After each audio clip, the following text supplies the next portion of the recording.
पति पत्नी एक साथ एक लंबा अरसा बिताए हों, उनके बच्चे छोटे से बड़े हो गए हों, बड़े होने के बाद उनकी शादी विवाह हो चुका हो, यहाँ तक कि उनके पोते पोतियां हो चुके हों, तब तक भी कैसे कोई पति पत्नी एक दूसरे को समझ नहीं पाता?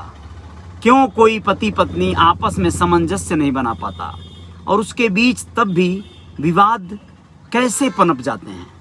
नमस्ते, मैं हूं Ajay Sahni, star real reporter news के अपने पेज पे पुनः एक बार आप सभी का स्वागत करता हूं, अभिनंदन करता हूं और आप लोगों को सीधे राजस्थान के अजमेर से एक खबर को प्रस्तुत कर रहा हूं, जिसमें एक पति के द्वारा अपनी पत्नी को गला दबाकर मार डाला गया, सिर्फ इस वजह से कि वह अपने पति के कहने पर अपने गहनों को बेचने के लिए उसे दे नहीं रही थी। आप लोग समझ सकते हैं कि वो पति जो एक छोटी मोटी नौकरी किया करता था और वह उसका कार्य चल रहा था किसी तरह, लेकिन लॉकडाउन जब से आया तभी से उसका यह नौकरी छूट गई और वो काफ़ी झंझावतों में परेशान हो गया और बड़ा बदहाल जीवन जीने लगा। परेशानियां इस कदर बढ़ी कि अंततः उसने अपने पत्नी के जेवर आदि को मांगना शुरू कर दिया और वह उसे बेचना चाहता था। आप लोग बता दें कि HMT फैक्ट्री की कैंटीन में वह काम करता था और वह बेरोजगार हो चुका था। अपनी पत्नी के गहने चाहता था कि उसे बेचकर अपनी जो ज़रूरतें हैं उन्हें पूरी की जाएं, लेकिन पत्नी थी कि मानने का नाम नहीं ले रही थी। इसलिए वो तंग आकर रोज़ आए दिन झगड़े होते थे उनके बीच और फिर वो रात आ गई जब बात इस कदर बिगड़ गई कि वह अपनी लड़ाई झगड़े के दौरान उसे गला घोंटकर मार डाला। आप लोगों को बताएं कि अगल बगल के कुछ लोगों की मदद से पुलिस को सूचना मिल चुकी थी जब झगड़े की शुरुआत हुई, लेकिन पुलिस को आने में जरा सी देर हो गई। पुलिस के आने के पहले ही वो अपनी पत्नी को मार चुका था और 100 के अगल बगल ही था। जब पुलिस उसे गिरफ्तार की तो उसने बताया कि मैंने अपनी पत्नी को मार डाला। अब आप लोग जान लीजिए कि अजमेर में ये हुआ है मामला। आर्थिक तंगी से परेशान व्यक्ति अपनी पत्नी की हत्या कर दिया, ऐसा अखबार की सुर्खियां बता रही हैं। कहा जा रहा है कि आए दिन होने वाले झगड़ों से परेशान होकर गुस्से में पति ने पत्नी की हत्या कर दी और पुलिस हिरासत में अब वो आ चुका है। और ऐसे में आप लोग सोचिए कि क्या माहौल होगा। पुलिस ने 100 को जवाहरलाल नेहरू अस्पताल की मॉर्चरी में रखवाया है। उस महिला जो अब इस दुनिया में नहीं है, उसकी 2 बेटियां थी और 2 बेटे थे। दोनों बेटियों की शादी हो चुकी थी और दोनों भी इस दुनिया में अब नहीं है, यानी दोनों बेटियां किसी कारणवश पहले ही मृत्यु यानी मौत को प्राप्त हो चुकी हैं।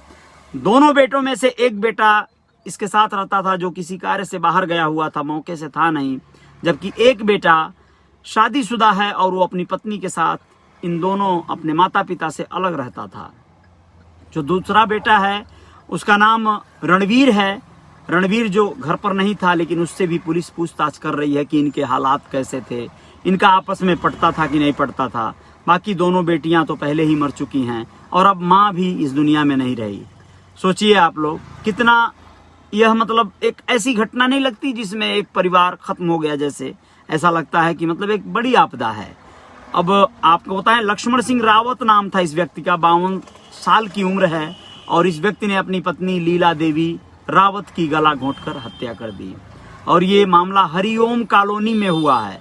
जवाहर की नाड़ी एक स्थान है, वहाँ की हरिओम कॉलोनी में ये मामला हुआ है अजमेर के। तो ये हालात हैं दोस्तों। रुपए और गहने, एक महिला के लिए उसके गहने उसकी सारी थाती होती है। बहुत सी महिलाएं इतनी बड़े दिल की नहीं होती हैं कि अपने पति के हर जो है दुख सुख में उनके साथ खड़ी रहें। कुछ महिलाएं होती हैं जिनको लोभ और मोह माया भी लगी रहती है अपने गहनों आदि की, तो इसी वजह से वो नहीं दे पा रही थी। इसके साथ साथ आपको बता दें, जयपुर में एक घटना घटी है। इसमें पैसे के लेन देन को लेकर 2 गुटों में झड़प हुई। झड़प इस तरह के मारपीट में बदली कि अंततः वो चाकूबाजी में तब्दील हो गई और देखते ही देखते 2 लोगों पर 3 लोगों ने इस कदर चाकू चलाए कि एक युवक मर गया जगह पर और एक युवक का इलाज चल रहा है। अब आप लोगों को बताएं कि शहर के गलता गेट इलाके में 2 पक्षों का आपसी झगड़े में ये ताबड़तोड़ चाकुओं का वार हुआ है दोस्तों। आपको बताएं ये वारदात गुरुवार रात 12 बजे की है। हत्या के बाद फरार हुए 3 आरोपियों को गलता गेट थाना पुलिस में इनके नाम का जो रिपोर्ट दर्ज हुआ है, इसके आधार पर उनकी तलाश की जा रही है, ढूंढा जा रहा है। कब तक उन्हें गिरफ्तार किया जाएगा ये सुनिश्चित नहीं है, लेकिन मामला जो हुआ है उसमें एक युवक मर गया, उसका 100 पोस्टमार्टम हेतु भेज दिया गया है। जी हाँ दोस्तों, आप लोगों को बताएं कि पुलिस दबिश दे रही है, अपना कार्य कर रही है, बहुत अच्छी बात है।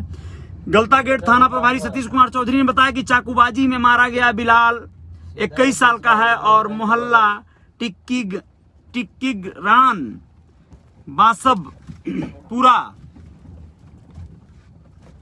का है। इसके अलावा जो है आपको बता दें कि ये मामला जो है चाकूबाजी में आदिल नामक लड़का घायल हो गया है और बिलाल जो है वो उसकी मौत हो गई। प्राथमिक पड़ताल में सामने आया मामला की गुरुवार रात करीब 11:15 बजे ईदगाह के पास मेन रोड पर एक दुकान के बाहर बिलाल व आदिल का दूसरे पक्ष के 3 लड़कों से पैसों के लेन देन को लेकर झगड़ा हो रहा था। इस दौरान दोनों पक्षों में के 3 युवक थे और दोनों आपस में जूझ रहे थे, कहा सुनी हो रही थी, तभी मारपीट में तब्दील हो गया। तभी दूसरे पक्ष के बदमाशों ने बिलाल और आदिल पर चाकुओं से हमला कर दिया और इसमें बिलाल 4-5 चाकुओं का वार खाने के बाद जगह पर गिरा, उसकी मौत हो गई।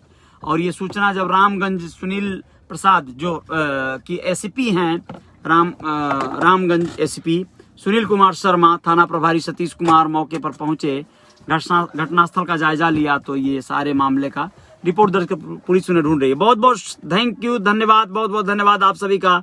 अभिमन्यु यादव जी, अगर ऐसा ही रहा तो समय आने वाला है कि आर्थिक तंगी की वजह से लोग आत्महत्याओं का दौर आ जाएगा। बिल्कुल सही कह रहे हैं आप, ऐसा हो सकता है। ठाकुर श्री ऑटोमोबाइल्स सोसाइटी दी जी, बहुत बहुत दुखद घटना है ये। उत्तम चंद निषाद करेंगे कभी कभी पत्नी भी बहुत डिस्टर्ब करती हैं, इसलिए ऐसा होता है। ऐसा नहीं सोचना है उत्तम भैया, हर बात को जो है पत्नी डिस्टर्ब कितना भी करे, लेकिन आपको संयम बना के रखना है। आपको ऐसा करने का अधिकार या किसी को भी ऐसा करने का बिल्कुल अधिकार नहीं है, ये गलत है, ये नहीं होना चाहिए। चंदन निषाद सूरत से हैं, बहुत बहुत शुक्रिया। राजकुमार निषाद जी नमस्ते, बहुत बहुत धन्यवाद, बहुत बहुत शुक्रिया आप सभी दोस्तों का। जय जयकार जारी रहेगी। जय हिंद, जय भारत।